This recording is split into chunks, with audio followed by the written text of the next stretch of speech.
Are y'all sure this is mine? Right. Now that I went to jail and they took it all away, I know this is mine. So I will never question why I got this again. He had fulfilled his obligation with death row and no intentions of renewing. Because we had already heard Tupac is at death row, pissed off. He wants his shit.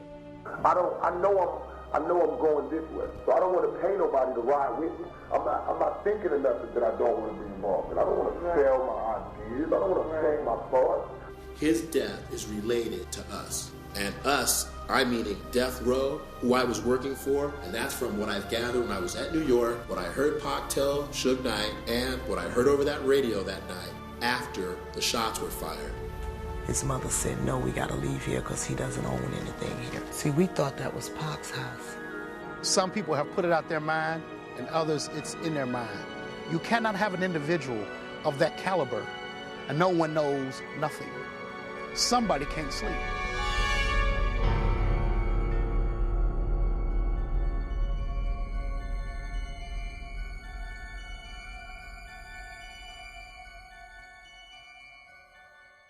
Here it is that we can find Saddam Hussein in a hole in the middle of the desert in another country, and we can't find who killed Tupac.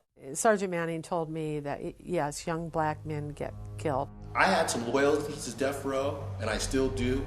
I just think that it was the thing to do. Talk to Mr. Knight, let him know that I was leaving, so that I can be clear of Death Row. A new documentary is asking an old question. Who killed rapper Tupac Shakur? And now a former Compton officer is offering a $100,000 challenge to the man he's convinced was behind the murder.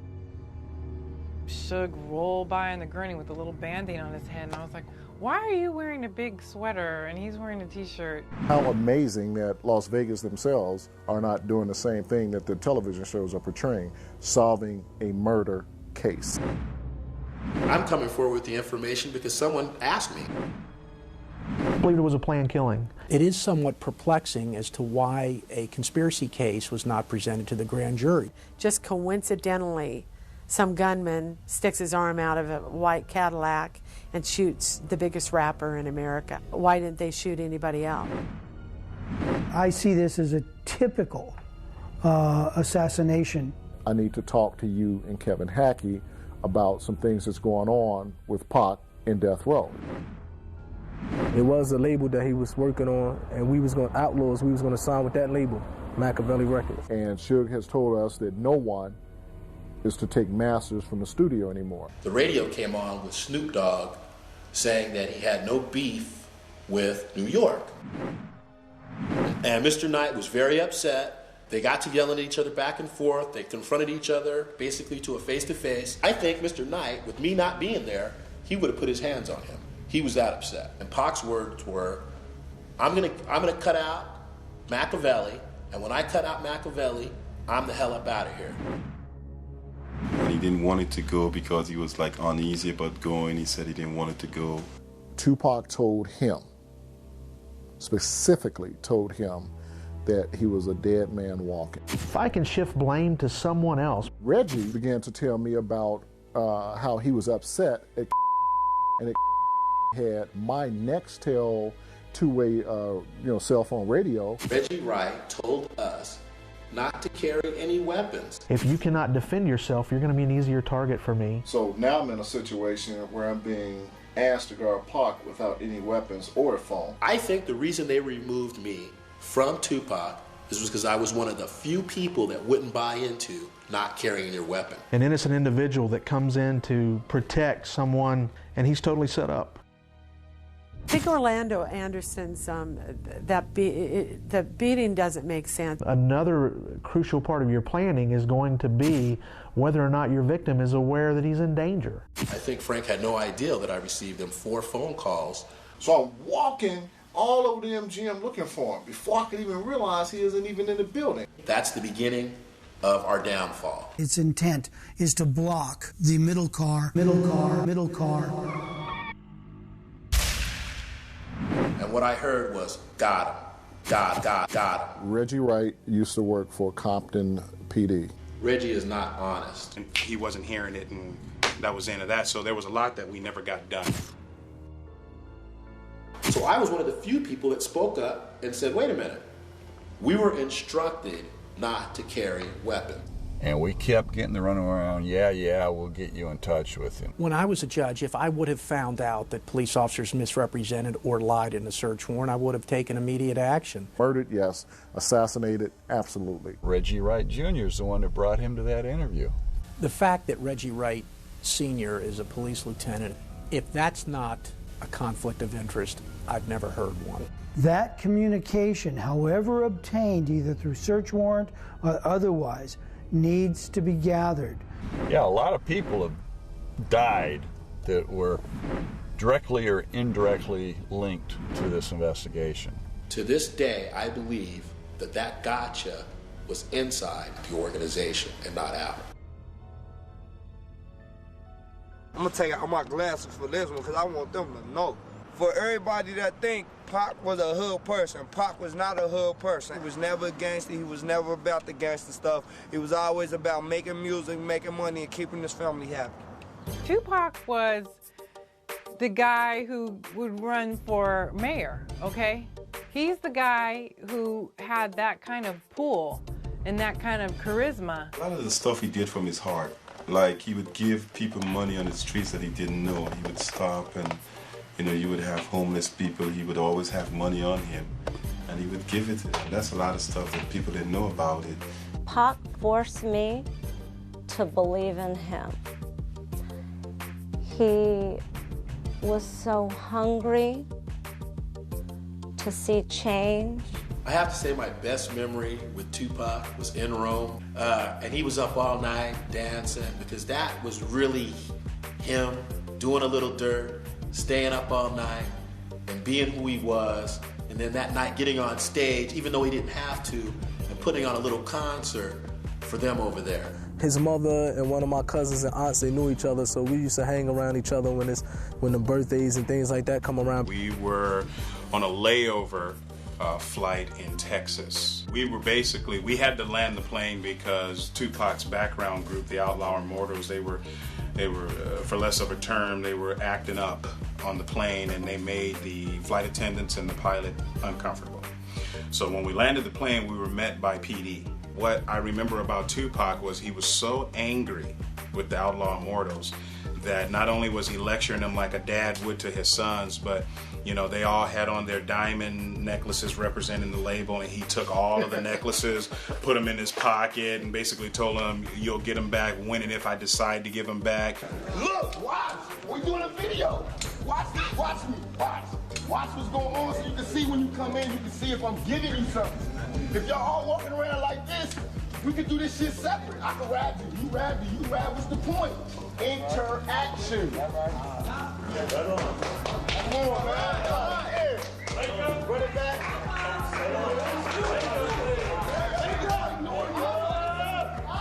You just say, yeah, we got it. All right. And the next one, this nigga blindfolded. Pac took me when I was 16 years old. He was like a big brother. I always tell the people he's like a big brother to me or a father figure to me. The Outlaws, the Dog Pound, those guys were kids at the time. Okay, they were 16, 17, 18 years old. I didn't see Gaddafi in some years. As I grown up to be a teenager, he grown up to be a teenager. When I ran back into his mother, she was telling me that he was a rapper now. And this was a time when I started doing rap music myself, and I was writing. And she was telling me he was doing music now, and his brother is Pac, and they coming to New York, so they wanted to introduce me to him. And to keep them under control and to keep them out of trouble, we had to pay a little bit more extra attention to them when we were out doing video shoots or out on tour.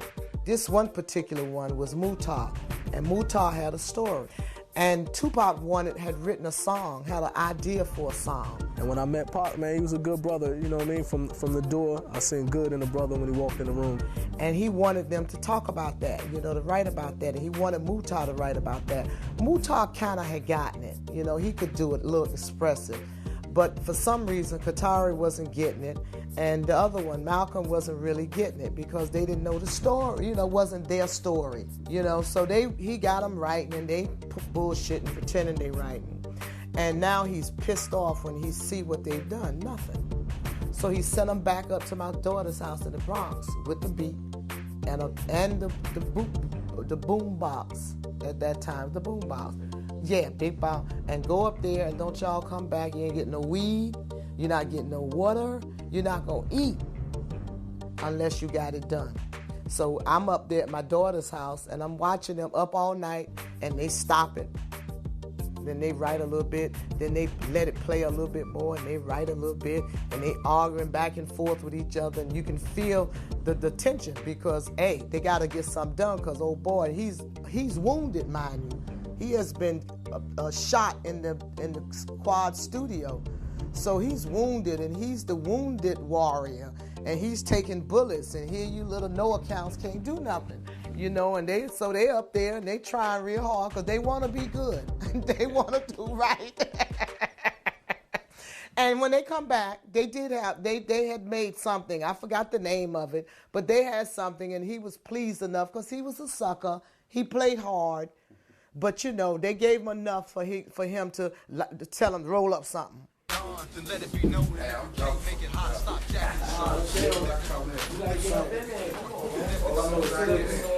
Once we get up in there and see a fat motherfucker, I gotta shoot him in his butt. That's to hit the belly. That's right. That's why nobody get the belly. That's me. The belly is me. I want the belly. We're gonna sell like for $1 million. Just don't shoot me. We're gonna sell like for $1 million. Hold up. Time out. Anybody see Tragic? I'm looking for Tragic. Tragic. We're gonna find us some Tragic. Tragedy. Whatever the fuck we can do. That's right. I'm gonna holler at her. When he set up Gridlock, he was in the trailer at the time. He had a couple of girls in there with him and all of the outlaws. And something had happened. Oh, he had sent Kevin Hackey to the store to pick up a bottle of Hennessy. And he gave him, like, say, a $20 bill to bring back a bottle. When he came back with the bottle, he took it in to him, but he didn't give him his change. Well, Pac, in his state of being high in his drunkenness, remembered that he didn't get his change from Kevin Hackey. And he came out screaming, "Where's my change?" You know, from the bottle. And he came out the door, and Kevin Hackey and myself, we were standing there. And I mean, he was drunk. He was out of it. And he started screaming and cussing, saying, "I'll kick your ass and I'll, you know, both of you." Right? And I'm like, whoa. You know, and I remember, you know, just thinking, I went over to Leslie and I told Leslie, you know, what had just happened. Les was like, "What's wrong with you?" And I told him, you know, what had just happened. So Pac had one of the outlaws come out and get me. And he had me come back in the trailer. When I went in the trailer, he was like, "Yo, Big Frank." He was like, "Man, that wasn't directed at you, man." He goes, "Shit, I didn't know who you were." He goes, "I saw you and I saw Kevin. I saw two of you." And I was like, I said, "You need to start smoking and drinking then at the same time, you know." And one day we were coming, I think, from Beverly Hills. And we were coming through the 405 into the 101, going to the studio. And he shook me because he was driving like maybe 100, 110. He got pulled over by Highway Patrol. And the Highway Patrol stopped him to get his autograph. He could never dance. Did you ever notice, if you look at Tupac's videos, he was stiff as a board. He couldn't dance. But as a little boy, he could. Whatever they saw, they liked. But you look at him later, he was not the dancer. Not really. No, check him out. No. He did the Digital Underground. You check him out. Let a dancer look at it and tell him, no, his technique is off. Tupac introduced us. And he's like, "You gotta meet Layla.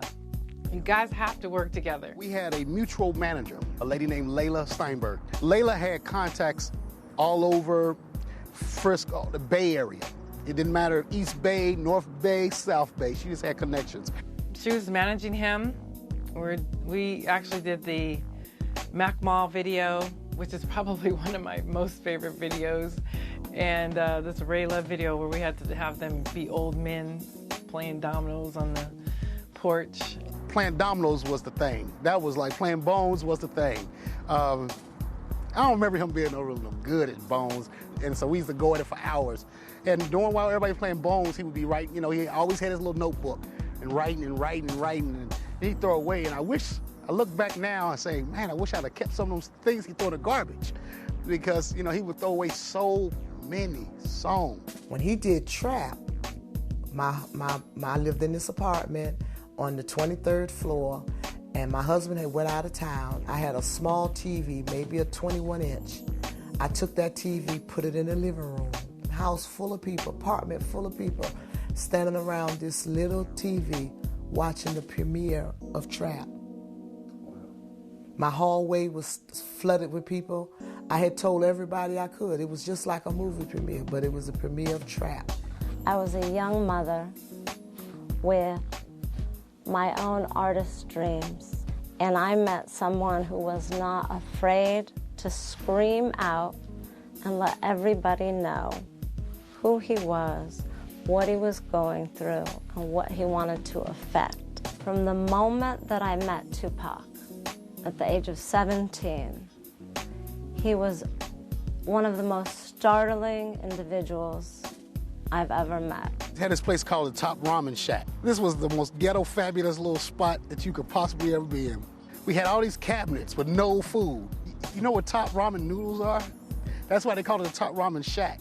The Top Ramen Shack just basically had noodles. Everybody ate noodles. If you didn't have a bowl, you took your powder and put it in your bag and shook up the bag and just ate the noodles right there. Because they didn't want nobody had no food in there. The refrigerator, you know, maybe had maybe a couple 40s, Kool-Aid maybe. He couldn't stay hidden. How could he? You know what I mean? He was not that person. He spoke his mind to his credit and to his detriment. He spoke his mind. He said what he felt, you know, and sometimes those feelings were, and sometimes those feelings was, oh my Lord. But they were his feelings and they was true. He was, and still is, just one of the most amazing voices. When Tupac and all of us got kicked out of the Top Ramen Shack, eventually we was gonna get kicked out of the Top Ramen Shack because we got raided. I love Pac instantly. She said, come and stay. She already had 5 kids.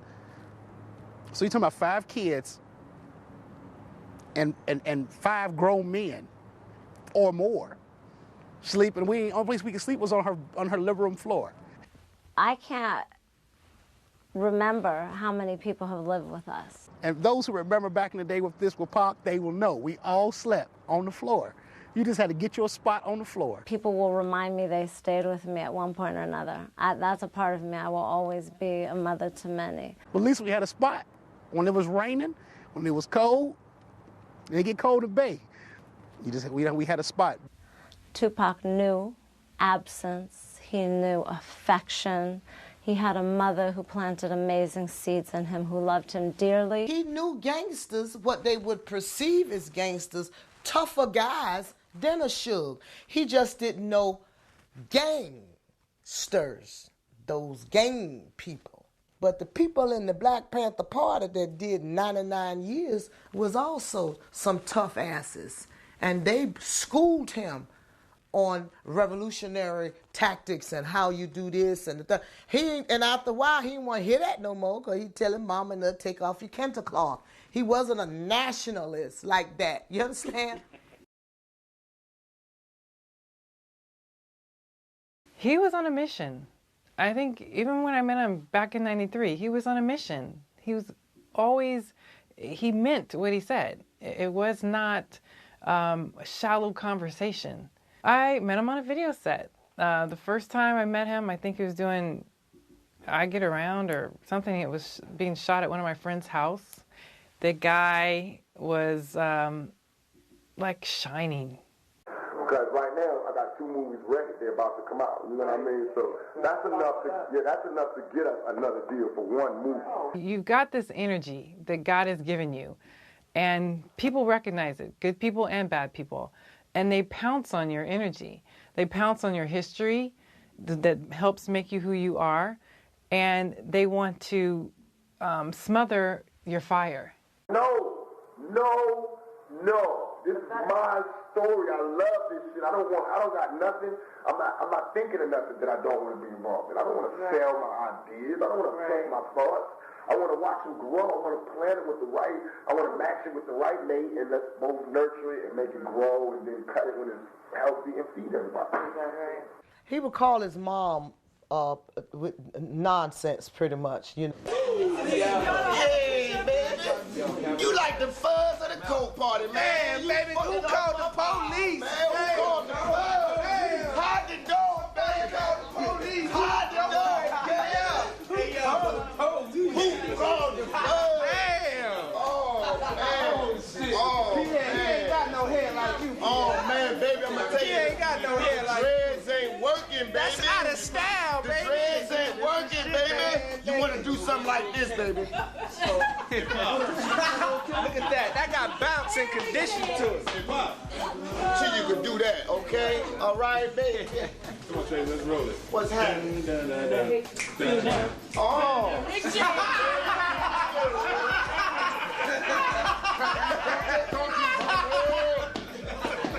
She would never let your feelings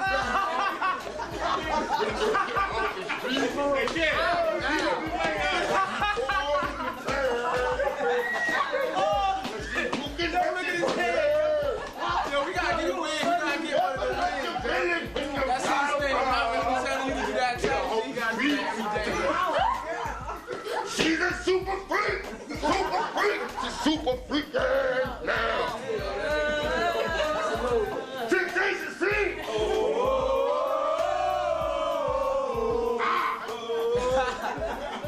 Let me tie somebody up. I'm about to get freaky. My name Rick James. Come on. I'm about to tie somebody up and burn them. Oh, man. Somebody freak.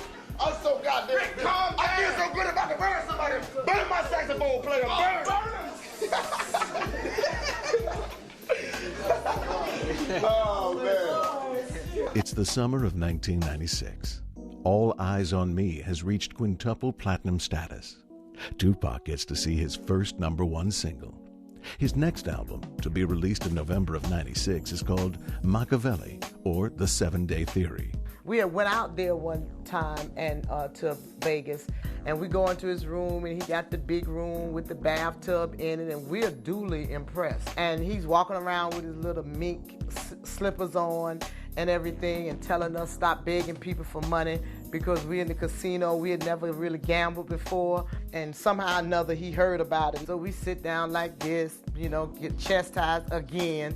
And then he say some woman had called him and was talking to him, and I kind of chafed at it, and he looks at me because now he got to prove to me who his auntie, who I tell you, he was the apple of my eye, and he knew it. And now he's telling me that he went out with this older woman. And, oh, really? Yeah, it's almost as old as you at that time. What? Really? And I'm like, okay, little cute thing, you know. We was like, oh, so ain't he cute? Ain't he cute? But that was to put me in my place, to let me know that now he's grown, and I can't nobody tell him, you can't tell me what to do now. You can't tell me, Gene, you can't be giving me all this advice. I don't want to hear it. Thought it was cute. And then, of course, we got back to the moment at hand. Could we have some money so we can go back to the casino? Once you can throw it, you know what I mean? I see it work, Daddy, yo! Do a scene like Yo, what if I walk in the club like, I'm a pretty man, and just be tripping on niggas like, what the fuck you looking at? Hey, let me get a Hennessy and Coke. Serious? We get a Hennessy and Coke, man. Hurry up. Hey, 1, 2. Hey, Boy, baby. he put his foot off in you. I know you been looking at my head. I'll snatch that shit off, nigga. You snatch what off? I'll snatch that shit off. Cut your motherfucking face. Don't cut him, Pierre. Hey, man. Get this motherfucker off my heart. I will hurt you. Get this motherfucker off my heart. What's happening? What's happening? Come on, Sarah. Get out my heart. Whether I'm bald-headed or I got hair to my knees, I still rush any one of you tricks out there. It's still West Side Outlaw no matter. You see this on hard copy, you gotta leave an address. Well, see this on hard copy. Yeah. They keep pulling my hair. Pierre, don't keep pulling Pierre's hair. Okay, put a nigga on with a drink. No. Marv. Oh, drink? So I'm an alcoholic. Nah, come on, man. What you doing? the CEO of Death Row Records, Knight had built an empire that controlled untold millions of dollars in revenue from the acts of Dr. Dre, Snoop Dogg, and Tupac Shakur. Knight entrusted the protection of the artists to former and current police officers and fire department officials. Tupac's closest bodyguard was former bodybuilder and U.S. Marine Frank Alexander. I ended up on a video shoot in December of 1995 in New York with Snoop and the Dogg Pound. There was an incident that happened there where someone shot up Snoop's trailer. I do recall Frank he was basically the leader in pulling everyone out of that Winnebago to get them into the security van and get them out. And we got everyone out of the trailer and, got everybody out of there safe and sound, got Snoop back. Frank was the head guy, lead guy, as far as getting Snoop and getting everyone else that was in the trailer out of that trailer and into safety. 2 days later, we're back in California. I'm at the studio, and Suge called me into his office, and he was like, "Hey, Frank, tell me what happened in New York." He goes, everybody around here is talking about you're the hero, man. What happened out there? So I told Suge the story about what happened in New York, and all I was doing was my job. And I wasn't considering myself a hero or anything like that. On certain occasions, Suge treated us well. Suge said, well, Pac is going to probably want you. Snoop's probably going to want you. He goes, you're going to be like the most requested, bodyguard for these guys. And I was like, okay, whatever. A couple of days later, I get a phone call from Reggie saying Tupac has made a decision. He no longer wanted that rotating schedule, and out of the 4 guys that was rotating on him, he's chosen you to be his main security. He wants you as his bodyguard. What do you want to do about it? And I was like, I want to think about it. That's what I want to do. Yeah, I work with Wright Race Security. Kenny Archer continued to work for Wright, even after the shooting. Archer still continues to work as a bodyguard to this day. Him and Frank had a good relationship. I had been working with Pac on that rotating schedule a little bit, and, I saw everything that they said he was doing. He try to leave you, you run through red lights. You just got to be, literally on his butt as you being the chase car, being the bodyguard. Me and Pac didn't get along that well. Michael Moore and Rich McCauley have since left the security company. I started on Pac as a substitute, filling in for Frank, filling in for Leslie. Whoever was on him, I was more of a fill-in for that. He would just blow lights. He would, go places, and he wouldn't tell you where he was going. You had to follow him to know where he was going. I actually got called by the boss. Gaulden and Archer were not present in Las Vegas, asking if I wanted to work with Pac, and I actually remember saying that I wasn't interested. And it just got to the point to where I said, okay, I could deal with this. The situation came about, being the main bodyguard. I accepted it. He and I eventually hit it off. Everything was cool, and I was his main bodyguard. When I was on the set of Gridlock with Tupac, he would come over to me and he would say, something to me like, how's Pac doing? How's everything going? I'll say, everything is fine. Everything is going good. It was like, well, he really likes you. You're the only one he gets along with.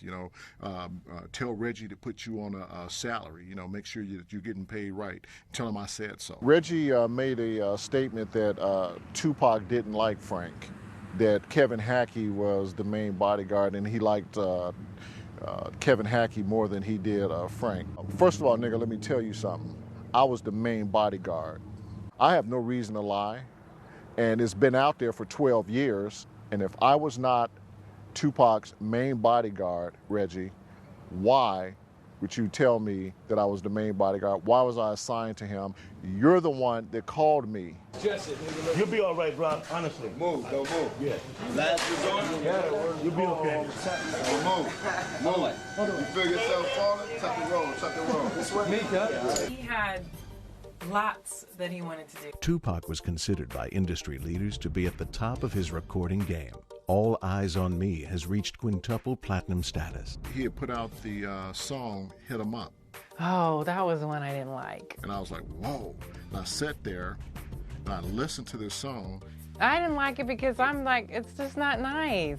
As soon as I got out of the car, my phone rang, and it was Reggie asking me, did you hear that new song by Tupac? I said, what are we going to do?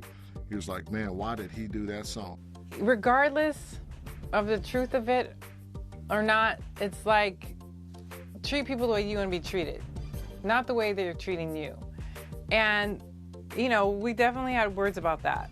The next day, when I got to the set of Gridlock, I got in the trailer and I told Pac, I go, Pac, man, what's up with that song? He was like, oh man, you heard that, man? He goes, that was off the hook, huh? He goes, they playing it everywhere. He goes, man, it's all in the clubs, man, it's gonna be bad, it's gonna hot, blah, blah, blah. And I was like, Pac, dude, you're gonna need more security. I mean, I remember listening to some of that music, I'm like, wow, he's deep. No one wanted to work with Tupac. No one. I was the only bodyguard, because I was the primary bodyguard now at this time, that he could even get along with. Hit him up, I don't know, I remember doing that video. So was my backup. Out of 22 security that evening talking about security, added security for Tupac, no one raised their hand. And it was weird how we got people to match Biggie and to match Lil' Kim. One more time. The girl who played Lil' Kim was someone I met working with Sinbad, and she was one of the, you know, production coordinators or production manager. Yeah, make it Lil' Kim. From scratch. I still did it. It was like we were just doing rollover videos. So this guy, Kevin Swain, was actually the director of that particular one. Everyone talked about why they didn't want to be his bodyguard or work with him. They thought he was a liability and just something waiting to happen. I mean, I liked the beat. It was great to dance to, but I did not like, you know, I'm more of a peaceful human being. He had his time with Death Row. So we would be from Gridlock to a video shoot to the studio. You know, he was still in the studio as well. The schedule that he had, and I would call it from May of 1996 up to July, was very hectic. I was literally carrying him and holding him up and patting him on the back saying, Pac, you could do it. Come on, man. You could do it. Because that energy level started falling down because of the heavy workload. New York City, September 4, 1996. After the MTV Music Awards, prior to us going home, there was an altercation about what Snoop had done, and Mr. Knight was very upset. And they got to yelling at each other back and forth. They confronted each other basically to a face-to-face. And this is the first time I've ever heard of Machiavelli before it even came out to be a CD record, that he's going to give Suge all the rights to Machiavelli. He just wants his freedom, and he wants off Death Row. He was done. He was done. He was done. There were meetings with attorneys. Yaz and I, yeah, he was done. He was done.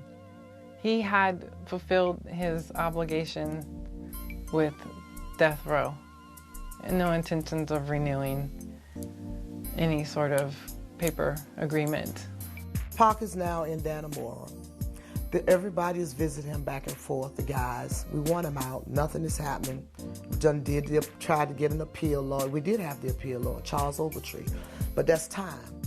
And we hear that, I got a phone call that Death Row had went to visit Tupac, and that I think he's signing with Suge. And then she called back and said he did sign with Suge. And it's, to me, I was like quiet for a minute and then got scared and said, wow, do you know, I got it. I know he want to get out of jail. But now when he leaves, the question is how he's going to leave. He's either going to leave quietly. It's all going to be good. Suge is going to be cool with it. If Suge's not cool with it, it's going to be a problem because he's going. He's going to leave. It doesn't matter whether it's quietly or a problem. And I know Tupac is going to make it a problem if that person try to hold him once he fulfills his obligation, because he's going to fulfill his obligation. So I was really taken aback by it because I was a little afraid of Tupac, how he was going to maneuver himself through that deal. Some Crips in the club at the House of Blues, and they came over to Tupac and they asked him, who do you represent? Who are you down with? And Tupac said, what are you talking about? He goes, who you repping? He goes, you with Death Row, they're Bloods. You know, you hanging out with Crips, you hanging out with Bloods, who you repping? And he was like, man, I don't represent no one but me. I'm Tupac Shakur. He goes, that's who I represent. I am neutral. And that was it. Pac was friends with Snoop. Pac was friends with Suge. If you want to represent a color with Tupac, it would have been green, and that's the color of money. He wanted to make money. He would tell us, y'all ain't got no sense. You don't know how to make money. Use me. Y'all can't make a t-shirt. You can't do a t-shirt business. So we start trying to make t-shirts. You know, use me. I'm a commodity. You got the best thing to make money right here. So why would he be stuck with a Suge Knight? I don't think I would have had a career had I not had he and Ice Cube. Whenever I was around him, it was like the floodgates of ideas have opened. Decent girls, me and a half decent girls, and we do some shit where they got love scenes and a script with dialogue and emotion. We will not lose. It'll be the new 9.5 weeks. Niggas will take their girls to that. Everybody fucking to see it. Right. We can push the envelope. You know what I'm saying? And he knew that I was receptive, and he knew that I was like, I've kind of always been a little bit of a documentarian. I just always have a notepad with me, and I started carrying a little tape recorder with me because I was like, I can't write fast enough. No, but nobody's gonna have any problems. No. Bottom line is, it's gonna be a quality project. And that's how I want to be, and I want to be so grown up about it. I want everybody to feel so good about it, but I want to do it real quick and make a lot of money on it. So Tracy, your job is to be the job I want to offer you is to be my, I don't know what it's called in regular life, but in my zoned out mentality, to be like my consigliere, to give me advice and to tell me how to take my ideas and make them sound. You can go to wherever you got to go to get the information, but don't let them know. What way do I do that? How do we own all of this?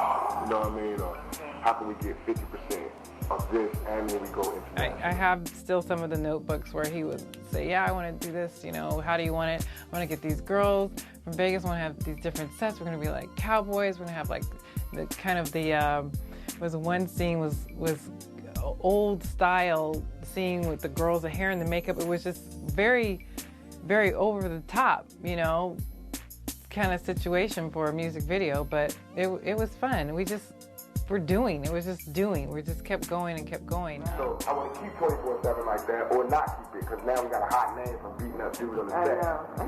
So create a film set. No, you can name some pictures, which is already set up, which we should push to them. And then that way it'll be like that. And then when we get the money, then I can say, okay, we already got that. We got directors, we got cinematographers, we got writers, we got everything. We can produce it, we can do it, we can do everything. We're ready right now. We got vendors, we got equipment, we got everything. Right. Yeah. Anybody knew Pac knew that he wanted to do his own thing. Because he knew he was talented. He knew that. There's no doubt about it. But he appreciated the opportunity to hook up with digital and all that stuff. You can still, if you rapping, you can come all the way up into that. Don't bang your head on the camera, but you can look inside if you're rapping. Can I put some tapes on the bottom of your shoe? No problem. Do you mind? Thank you. Let's get a chair for you. There you go. Nah, just put it on right there. Just put it on right there. No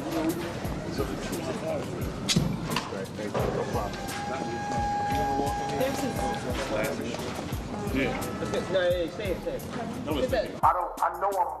I know I'm going this way, so I don't want to pay nobody to ride with me. You know what I mean? I would much rather you get yours and I get mine together. Let's do that instead of just being like, look, at the next spot we gonna get paid. It go 10,000.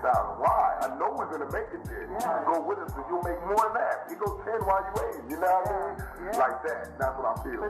It just was gonna be ugly, and because we had already heard on the phone driving around in LA a call, Tupac is at death row, pissed off. He wants his shit. That was in June. I want them to see our power. I want them to see our power. I want to roll in this motherfucker like I rolled in the rap game, and we can do that right now. We can touch everything. I'm talking. The producing, the soundtrack, the album, everything is just us. Yeah.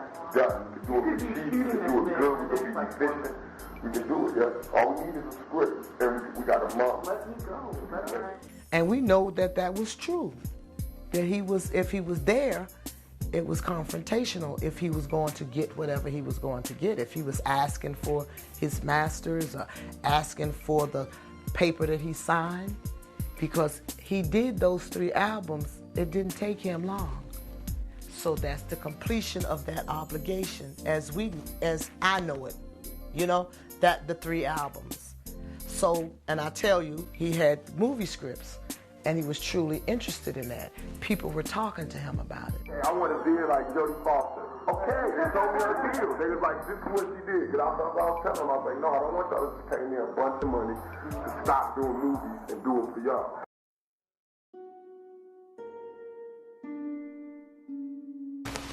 Wasn't y'all just talking? Yasmin, who was Yak Fuller's mom, was Tupac's assistant. And she had called me that evening and said, I'm going to come down to the set. I need to talk to you about some things that's going on with Pac in Death Row. And I'll talk to you guys when I get there.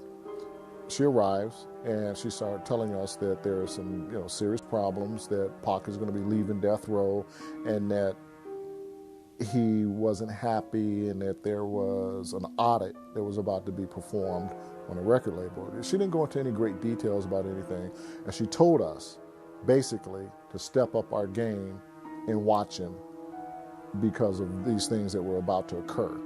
And that's the first time that myself and Kevin was told that there was problems with Tupac in the record label. Ain't you gonna get that? There's no question that Tupac would have been a great actor. I don't see why he wouldn't have done roles like Denzel. Obviously, we all know he studied. I can only say good about Tracy. He's a lying piece of shit, man. That wasn't his plan. It wasn't gonna be, he wasn't gonna be wedded to no death row. Check us out. We're going to overpower the policeman because he couldn't do it. We're going to overpower him. One of these felony having niggas is going to shoot you to the left. If move forward. But if he don't, we're going to have a drink after the shoot, okay? So have fun. Come on, no pressure, no pressure. With a mic, sir. And you look at those pictures, that last photograph of him, the deer in the headlights photo, and he just looks sad. Guaranteed you, he was bigger than Death Row. His ideas was bigger than that because he wanted to go further than that, and he wasn't dragging a Suge behind. I don't have no problem walking up on these old motherfuckers saying, look at the dinosaurs. Straight up, that's the type of nigga I am these days. For mine, I will go all out. I treat this shit like a straight, I'll tell them niggas, look at the dinosaurs. You could work with me, nigga, and you could be a part of evolution. Or you could be a past. You could be something in the past, nigga. We'll be digging your ass up in 20 years. His death is related to us. And that's from what I've gathered when I was at New York, what I heard Pac tell Suge Knight, and what I heard over that radio that night after the shots were fired.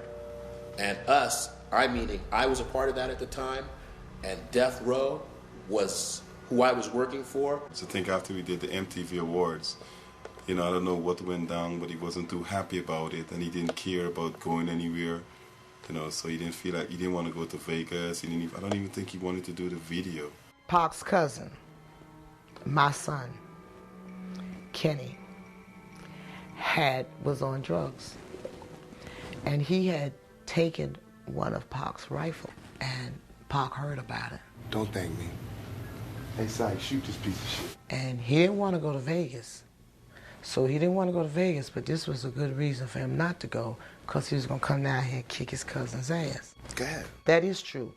There was whether or not to come to Atlanta to beat his cousin's butt or to go to Vegas. And my daughter went because Kadada went to be with Kadada. And yeah, he did not want to go to, because he was with Kadada. He had a thing going on. He had a fantasy that he wanted. He wanted to get married. He wanted to have kids. I know niggas like me. I can fuck everybody good. I can fuck them all, for real. But I can never have one to myself. Because the thing that they love so much is the mystery. As soon as they know me, it's like they want the mystery. You know what I mean? It's like they like the bad guy more than they like the real guy. Because once you know who I am as a human being, it's not as exciting because you can figure it out. Wasn't so much Vegas as his girl And, you know, that thing that they were doing together and that dream that he was into, as opposed to the thing in Atlanta was a family thing. It's a gun, you know, the guns, and his cousin is on drugs again and whatever. Tupac's decision to leave Death Row may have been unwelcome, but his desire to audit Death Row's books and take his master tapes was unacceptable. I think there was pressure on him in terms of his work and that thing, you know, his sense of obligation, but he really didn't want to go. They begged him to go. And when he left, my daughter, who was out there, she went with him. Sources claim that after the trip to New York, Tupac was convinced to cancel his trip to Atlanta and go to Las Vegas anyway. Tupac put both Kenner and Rightway Security on notice. Shakur would no longer use their services. At Club 662, after the Mike Tyson-Bruce Seldom fight, we were heading over there. It was a benefit for a retired boxer. And the reason that it was a benefit for this retired boxer is because the feds and the police had been watching 662 every time we would come in town. And they kept looking for a reason, I guess, to shut it down. And we were not allowed in that weekend. So they had this, benefit for this boxer going on, and that was going to get us into the club for that night.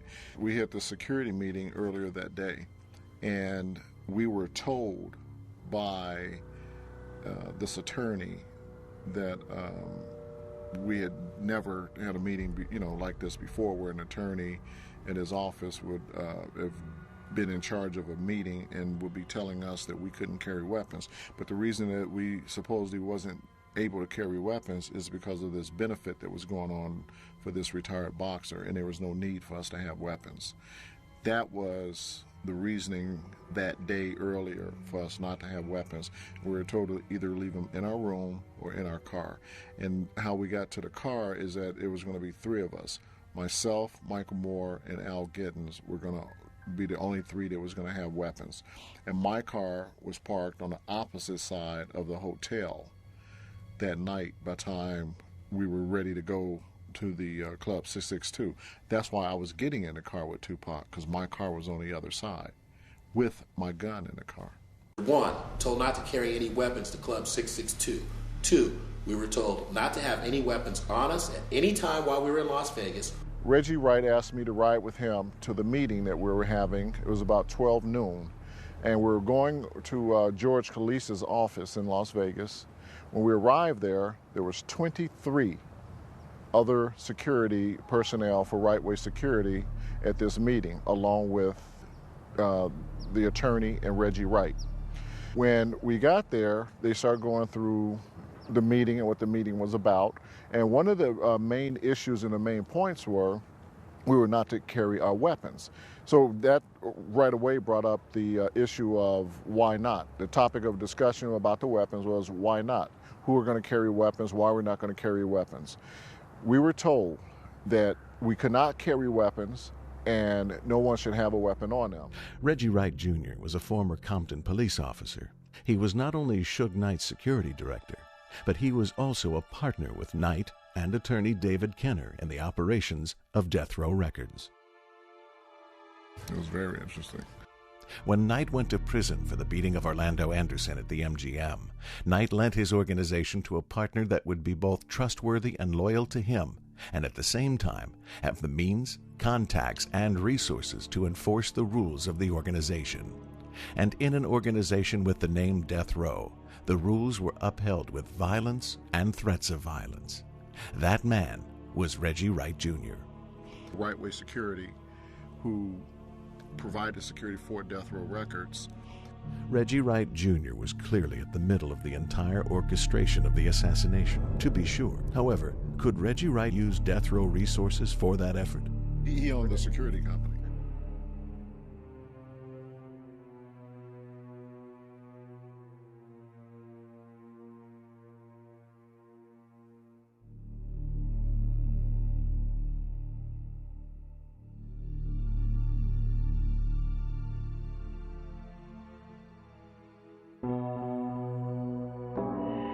They say the 60s was crazy, but the 80s was worse.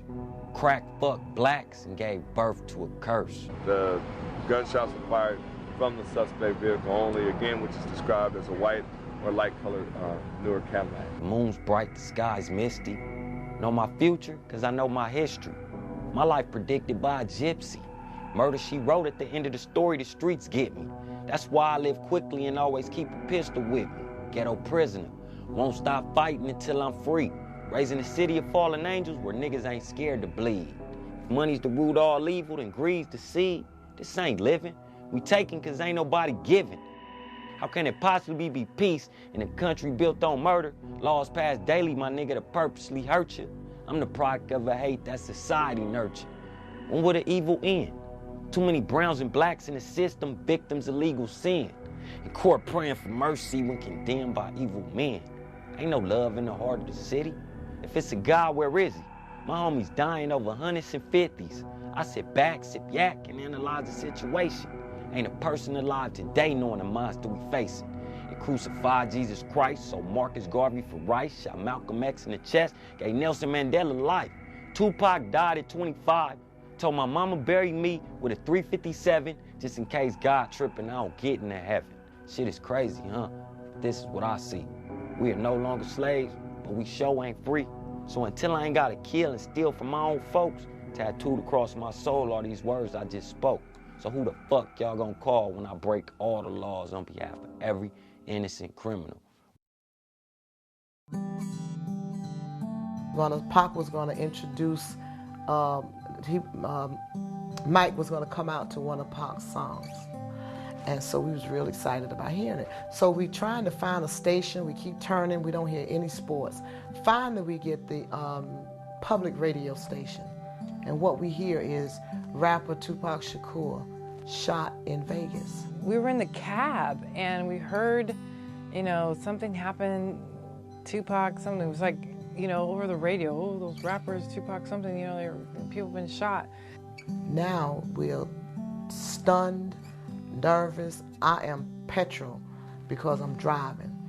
And my husband, we have to go another 2 miles before we see a gas station, no cell phone. I was like, oh no, I'm like, pull over, I'm like calling Yaz. I'm like, is everything okay? And she calls, says, no, go to the hospital. So we pull off at a gas station and I call his office and Molly's sister answers the phone and tell us that, yep, he got shot and that he was in the hospital, but that it didn't look like he was going to be okay, that he had gotten shot. I think they had to take out she didn't even say the lung then. We drove a little further, a couple of miles, nervous, stopped, call again, and that's when they told us they had to remove a lung, but that people could live with the lung and that one of his fingers had gotten shot off. But we still don't get the scope of it.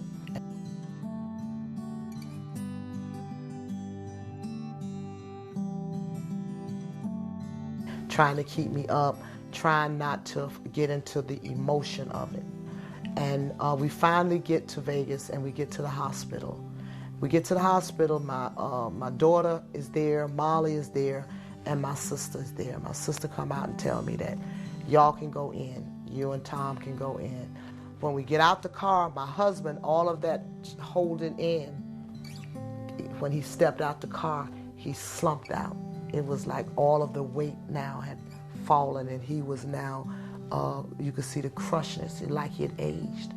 We go into the hospital and they take us into his room. He's in a coma. He has the tube in his mouth. I look at him and I'm really afraid. And I start, the old things that the women do. What have they done to you and all of this? My husband say to me, don't do that because he can hear you.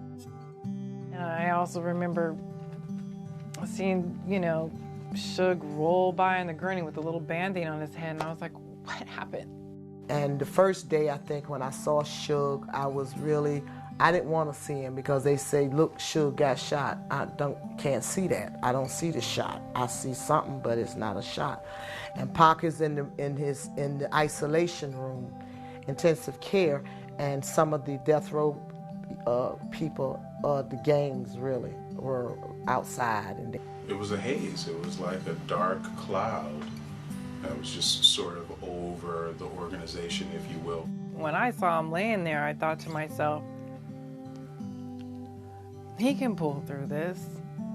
So the last day, the day before, I had went in to see him. And when I went in to see him that day with my niece, it was like I knew, but I didn't know. You know, I looked at him and it reminded me of my mom when she was in a coma.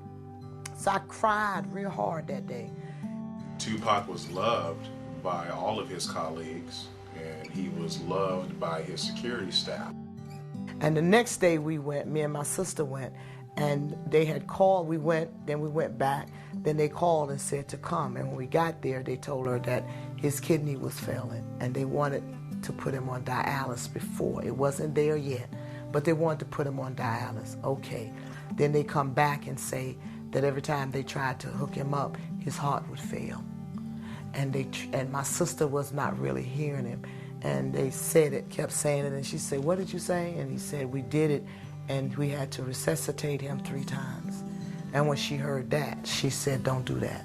Don't do my son like that. Leave him alone. Let him go." The day when he died, you know, she called me on the phone, you know, and the guys who worked in my office, they brought me like a little blunt and some Cristal and Alizé. I never ever knew what Cristal or Alizé was before I met him. Have you ever played the what if game? What if I could have done this? What if I could have done that? What if I would have had my gun? What I would have done? I have put myself in this position in my mind many times to say, what if I would have had my gun, what I would have done.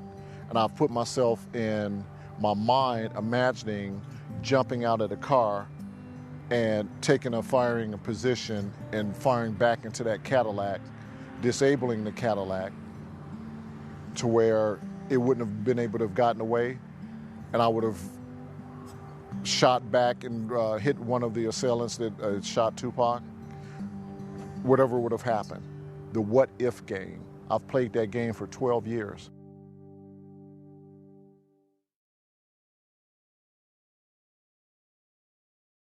The atmosphere at Death Row after the murders was unusual. When we were still in California, they initially kept the bills paid. See, we thought that was Pac's house. I didn't get any negative vibes from Suge regarding security. I did get some negative vibes from some of Suge's people regarding Frank. And there was a particular instance where I had a conversation with Suge in front of the studio one night. It was just he and myself, no one else was around. I told him, I said, you know, Suge, I said, the animosity and the different things that I'm hearing regarding Frank, I said, you should take control of that, because that's not right. I believe it to be unusual. In my opinion on why it was unusual was because I sensed that they blamed security for him disappearing. I'm just saying what's real. How that go when you're in a group and you're in an organization and they your boss and you get paid, they pay you and all of that. But prior to going into the meeting with Suge and all the artists from Death Row, Reggie met with us out front in his own meeting and instructed us to say certain things. But when I got in the meeting, I seen how the meeting was going, and I spoke up on what should have been said. And I informed them, because Frank's name came up, that Frank had done some things wrong while he was covering Tupac. And I quickly corrected everyone at the meeting and told them certain things. The artists were unaware that we were told not to have any weapons. Therefore, Frank couldn't have done anything different. And unfortunately, we didn't do that. He wasn't going to throw himself in front of the bullets, so he did the right thing. When Knight went to prison for the beating of Orlando Anderson at the MGM, Knight lent his organization to a partner that would be trustworthy and loyal to him, and at the same time have the means, contacts, and resources to enforce the rules of the organization. And in an organization with the name Death Row, the rules were upheld with violence and threats of violence. He said it right out of his mouth, and his girlfriend confirmed it. Who, Reggie? Yeah. What did he say? dead. He said they want me dead. He said that they said you told a lot of stuff. These original recordings paint a different picture than the public image of Knight. She said that the people at DRR want you dead. I think I spent 1.5 years with Death Row after that, and then I walked. I just heard that they want me dead. Okay. So I wasn't going to say this, but I think I better. Okay, that's affirmative. That's true. I was hired by Mr. Knight when I first got started in this, and I felt it was the thing to do. I went to the prison, talked to him, and let him know I was leaving. Because they were telling me that if it didn't go, if whatever you said wasn't positive, they were going to fix you. If Suge don't get out, boy, you're going to be in deep trouble, Frank. Who? You. I had some loyalty to Death Row, and I still do. I just think that it was the thing to do. Talk to Mr. Knight, let him know that I was leaving, so that I can be clear of Death Row. Everything that Suge does, Reggie knows. Because I tell you right now, anything goes down with Suge, you know who's going to run this company? Reggie. Wrong. What do you mean, Death Row? He would much rather see it turn over to Reggie. Nope, wrong, because then everything comes back on Reggie. In corporate America and national security, the head of security shown to be negligent at the least during an assassination is asked to find another line of work. Reggie Wright got a promotion. When we went jet skiing with Mr. Knight, he told me on the lake. He goes, yeah, if anything happens, anything comes up, Reggie would be the one running the whole day in and day out operation. Man, I can't see it. Reggie's dad told me that. Well, he said, Michael, if anything happens to Suge, this is what he told me. Anything happens to Suge, Reggie would run the majority of the company. One thing Suge didn't do is he didn't blame any of it for Reggie. And trust me, the shit was all Reggie's fault. Yeah, it was. It was all Reggie's fault. It should have been blamed on Reggie. You know, I mean, it wasn't even something where you could debate it. Any common sense tells you that the fault wasn't yours. You had been off for 6 weeks. Every one of them decisions that got me out of there, you in there, and everything else, all that came from Reggie's mouth. Did it not bother Knight that Shakur, his most lucrative asset on the Death Row label, was dead on Wright's watch? His comment was, we ain't gonna be hurting for nothing. Who is we? He said, we ain't. This is what he told me. I said, dang, man, that's pretty sad. I said, financially, that's gonna fuck some shit up. And he goes, we ain't gonna be hurting for nothing. Reggie Wright and me had different opinions on security.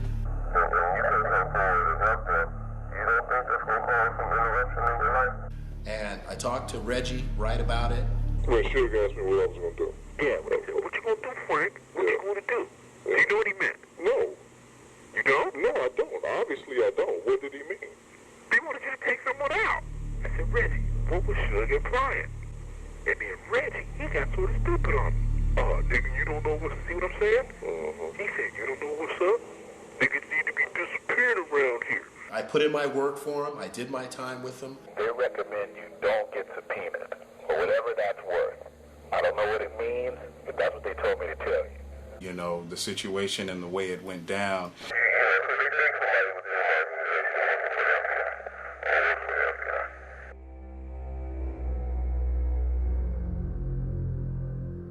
Was God's choice. It has nothing to do with Frank or any unprofessional moves he made or something he didn't do right, because that is not the case at all. They don't know nobody from Adam either. And I'm hearing things that I don't like, and I think that you and I both know that Frank is not at fault whatsoever, and that's something that you should take back to your people, because I'm hearing things that I don't like. The same thing, would I blame the Outlaws because they didn't jump in front of the bullet and take it? Could I blame them young people because they was in the third car, not the second? From the jump, I never thought that. From the jump, I never thought that Frank didn't serve him to the best of his ability. Afterwards, I know how he felt. I know how people felt. But I saw what the predicament that he was in. I know he would ever put himself in that predicament again. But I know that he didn't put himself in that predicament for that to happen. I was still going through the pain of Tupac's death. I was sitting at home. I had gotten a book deal. I had gone to New York, and I was getting ready to put all of that stuff together. And then the manuscript was being written, but I was sitting there with a 9mm in my manuscript, getting ready to shoot myself. I was ready to just end life because so much death was surrounding me at that time. So I was like basically like ready to give up. And I looked down up under my cocktail table, and it was a glass top, and there was a book down there that a friend of mine had given me and said, "The Life You Were Born to Live." And I looked at that book right at the same time I was thinking of contemplating suicide. I looked at that book and I picked it up and I was like, the life I was born to live. Life I was born to live. Life I was born to live. I came in and out when Tracy was working with Pac on the videos and his plans. And the one thing I can also tell you is that Pac, Tracy, we all have plans to have facilities and do this work with our locked up youth. And we have major plans. We did a series of recordings, we taped, and we outlined a movement that would help to educate kids all over the country and to use our art to penetrate. This is the microphone sessions. For those of you who've never been before, this workshop actually started with Pac and Ray Love. There was a group of 7 of us that met in my living room on these rugs 20 years ago. And our goal was to be a group of writers that wrote together and addressed issues. And every week we would come up with a topic. And so when I started this workshop, I thought I was the teacher and I was running things. And so Pac didn't come for the first few months. For the first few months, there was 5 of us. And every week we'd meet and I would give the assignment. And I ran things. And then came Tupac. And he came for 2 weeks and wrote on topic. By the 3rd week, he said, "What made you think you were running things? Why do you think you get to pick topics?" Layla is a fearless lady. She's just going for it. She's not going to stop doing what she's doing. She's even kill. She keeps on doing it. It's like, I haven't been here in a while. It's a different group of faces. It's the same energy.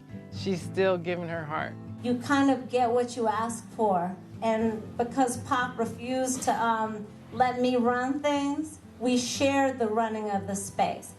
And each week, all of us from our very different worlds wrote on a topic, and then we would put together a 90-minute assembly, cell phones to vibrate.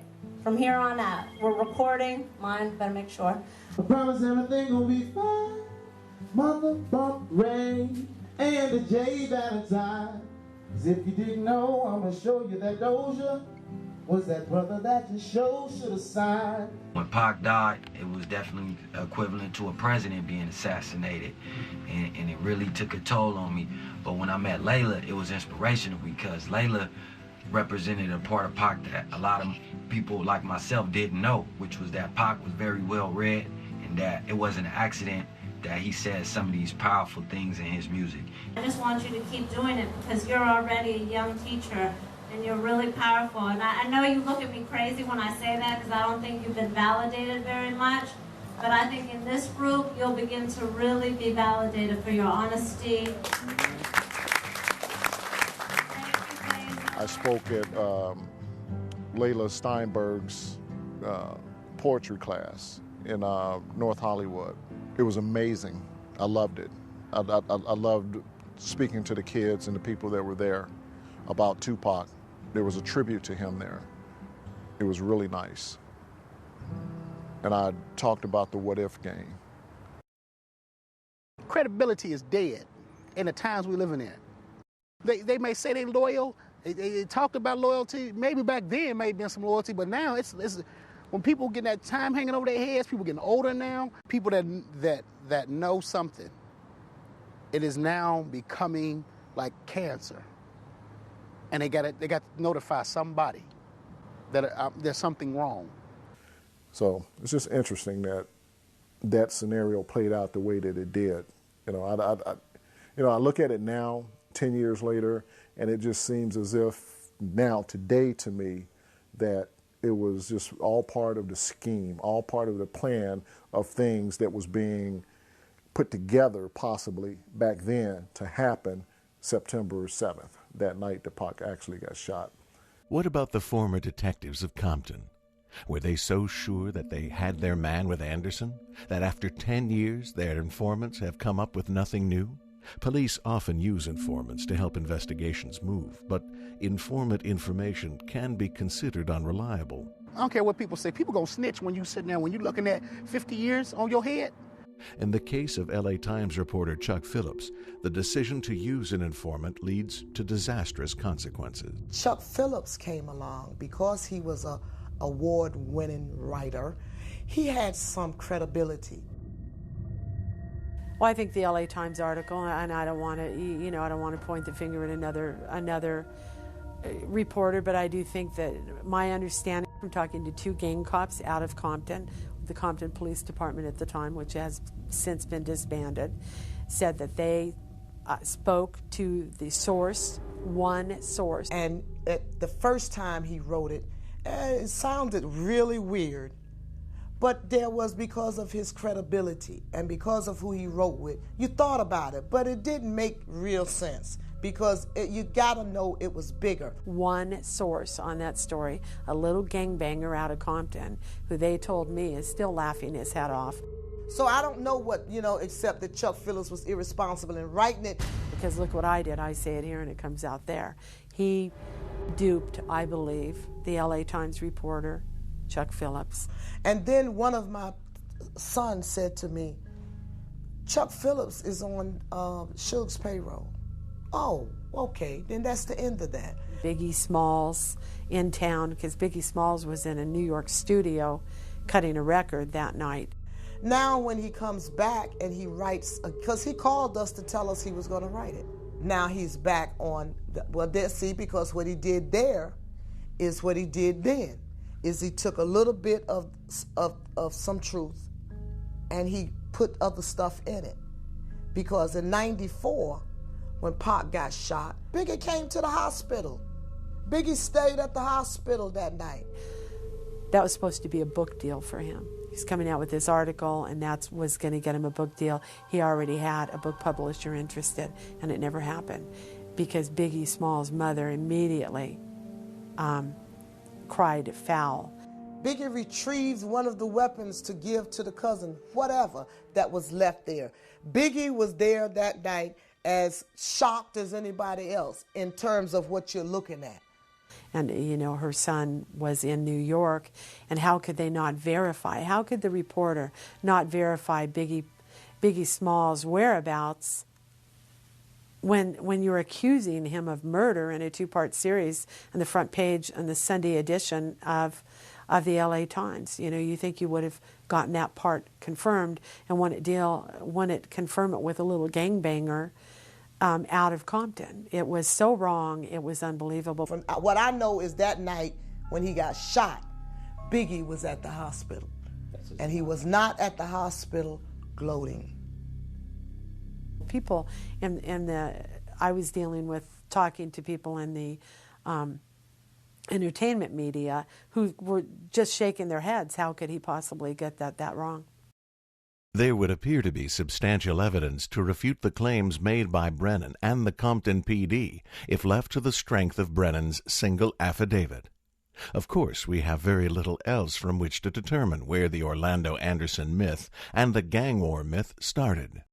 Either the evidence of Anderson's involvement or the evidence of a gang retaliation is behind the veil of the ongoing investigation, or it simply doesn't exist.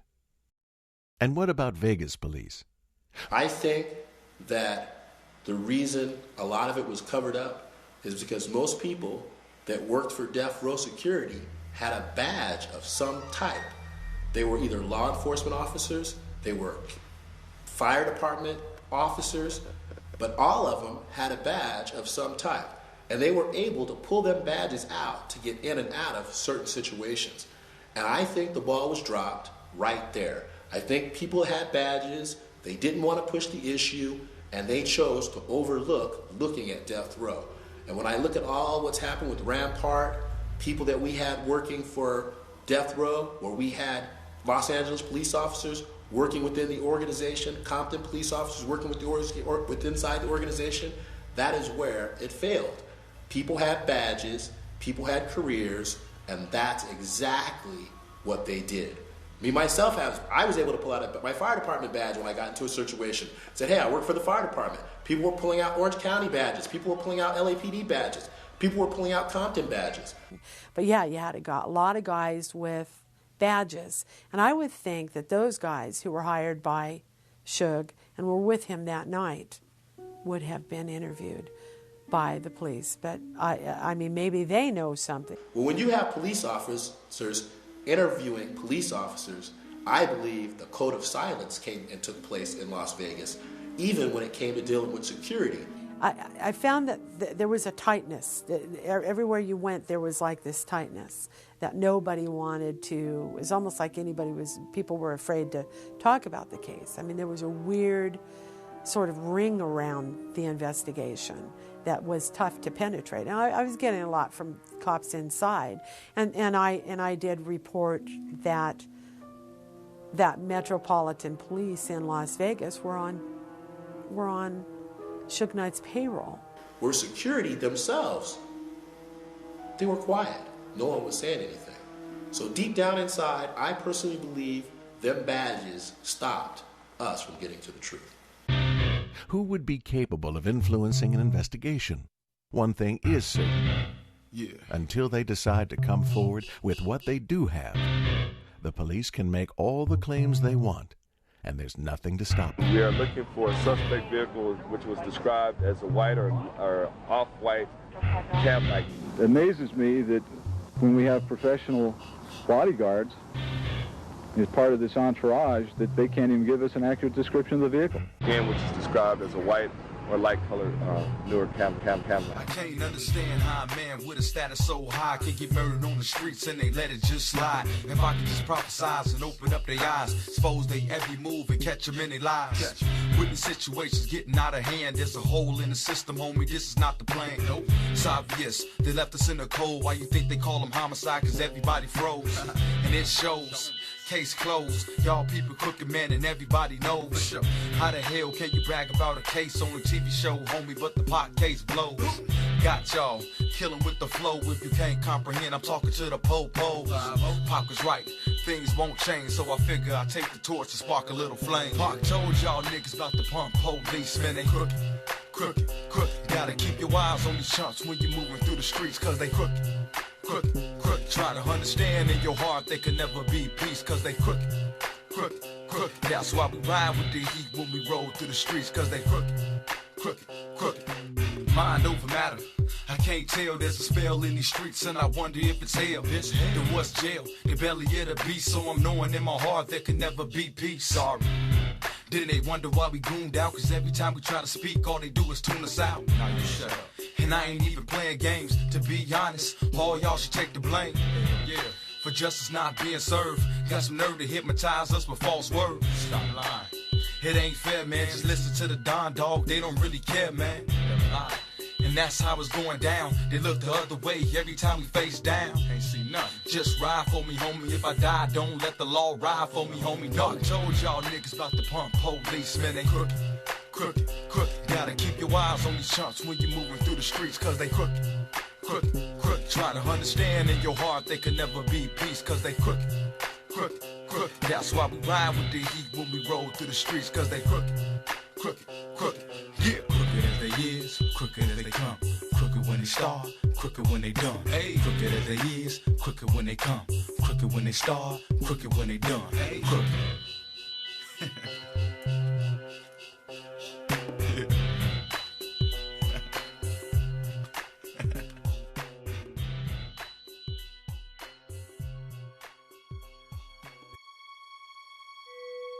It wasn't meant to be. It was meant for him to die and for this to happen, for people to still be talking about him. And that's a good thing that he is. That's right. For the effect that he has on people, for the livelihood that he has provided for people, all of that. I have nothing to lie about. I'm doing for my friend, for my brother, what I think he would have done for anyone else and stood up for in his belief and in the political person that was inside of him. I believe that Pac would have been doing the same thing that I'm doing, fighting for my justice as well as I'm fighting for his justice. I truly believe that with all my heart. They've said the same thing about his mother, about capitalizing and exploiting. So that's neither here nor there. He was what he was, and he was a commodity in his head. I know I'm going this way, so I don't want to pay nobody to ride with me. You know what I mean? I would much rather you get yours and I get mine together. Let's do that instead of just being like, look, at the next spot we're gonna get paid. It go 10,000. Why? I know we're gonna make it there. You can go with us and you'll make more than that. You go 10 while you waiting. You know what I mean? Like that. And that's what I feel. He was the best that we had in terms of the ability to make money. And the documentaries and all of that, here's the thing. The good people do it and the bad people do it. If the bad people can do it, why can't the good people can do it? If the people that didn't like him can do it, why can't the people that cared for him do it? If the person who's doing it now, who's behind it now, has a yearning in his soul and spirit, which I truly believe, to get to the bottom of it as far as he can go with it, to do all that he can to rectify that thing, to make that thing right, to make it okay, to make it as best that he can, to put out as much as he can about it, to make it right with himself in his soul. Why the hell not? Why stop that? Every time I think it's over, they drag me right back in again. I do not doubt Frank Alexander's motives. John 8:32 will set you free. Read it. Figure it out. It affected him in a way that I haven't heard it affect no one else that was around him, that professed to love him. He didn't try to rip his mother off, and he didn't tell his mother a lie. I visited the Tupac Amaru Shakur Foundation this year in April. We had a film festival down in Atlanta, the Spaghetti Junction Film Festival. The foundation came out, they showed their support. They're behind our project and what we are doing. It's a good thing. If he makes money, he's going to make some contribution. If he don't, he would have done all that he felt he could to get to the bottom of it. We can't do it. When I went to the foundation with my own eyes and my own body, I got to walk those grounds. I got to walk through the Peace Garden, and it was amazing. It was comfort. I felt the peace in the Peace Garden. I felt that Pac's spirit was amongst the grounds of those 6 acres down there. Pac would have said, y'all punks for not doing it. You're a punk, Frank. You was there for not doing it. Why wouldn't Frank think that? What his bond was Pac was his bond. What he felt from Pac, how can I say he didn't feel it? He hasn't shown anything to the contrary.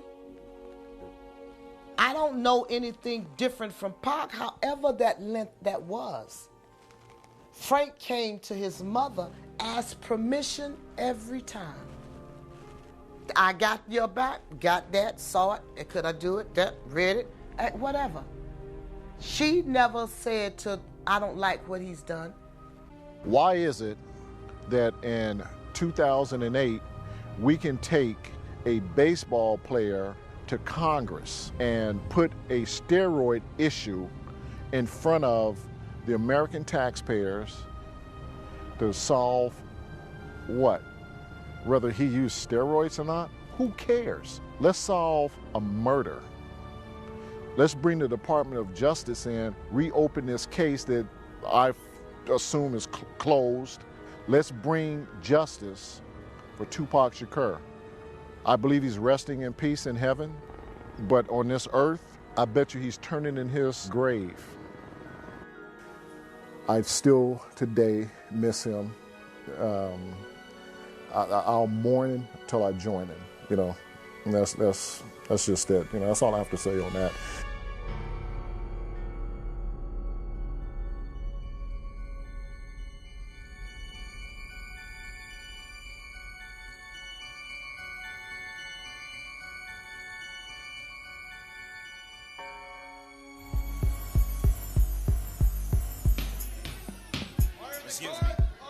Excuse me, Your Honor. We have a young man. Let me rephrase that. We have one of the only witnesses that's not afraid to speak on this case. He knows the controversy surrounding the case, but he's totally unafraid. How you know who hit your man and you ain't right back? How you a bad boy nigga when you scared to even speak? Now tell me, would I be wrong to even say you niggas weak? Or maybe it's like the Matrix, say your niggas really sleep. Got large bank accounts, but your niggas really cheap. And Dr. Doolittle, take the monkeys to the zoo. And the fake gorilla too, before I put it to sleep, dude. See, touch not my anointed, do my prophets no harm. See, y'all thinking it's a game, but I'm coming to warn y'all. You ain't gotta wire me and you ain't gotta hire me, but I'm breaking the silence, and that's how it's gonna be. Breaking the silence. Man, your niggas moving your mouth, but you're really speaking silent. Breaking the silence. Calm down. Man, your rappers looking gangster, but your niggas ain't violent. Counselor. Breaking the silence. Young man, calm scared down. To speak, scared to eat, man, your niggas probably scared to sleep. Breaking the silence. Be careful before you incriminate yourself. Somebody gotta say Counselor, restrain your client. And ERD, it's really DOA. I see the wrinkles in your flow like you 80 years old. You like ghetto Taco Bell, rap 'em soft to go. And you can't flow hard cause you too soft, you know. If you was a real Dr. Dre, take Viagra for your flow. And when it's time to hit the mic, you can get hard, yo. And sweet Mr. Me, you just acting like a nut. Cause if you wanna know the truth, you niggas scared of sugar nuts. You get it, sugar nuts.